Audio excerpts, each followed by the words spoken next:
کبھی تم نے سوچا ہے کہ انسان جیسا سوچتا ہے ویسا کیوں بنتا جاتا ہے؟ کیوں کچھ لوگ ہمیشہ خوش رہتے ہیں اور کچھ ہمیشہ شکایت کرتے ہیں؟ یہ سب انسان کی فطرت کے اثرات ہیں۔ انسان کی فطرت دراصل اس کی سوچ سے جنم لیتی ہے۔ جس کے خیالات مثبت ہوتے ہیں اس کی دنیا بھی ویسی ہی ہو جاتی ہے، اور جس کے اندر شک، حسد اور نفرت ہو اس کی زندگی اندھیروں میں ڈوبی رہتی ہے۔ انسان کا ماحول بھی اس کی فطرت پر اثر ڈالتا ہے۔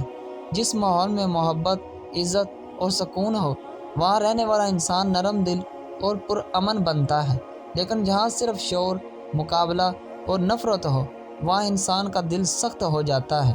فطرت بدلنا مشکل ضرور ہے مگر ناممکن نہیں۔ جب انسان اپنی عادتوں پر قابو پانا سیکھ لیتا ہے تب وہ اپنی فطرت کے اثرات کو بھی بدل دیتا ہے۔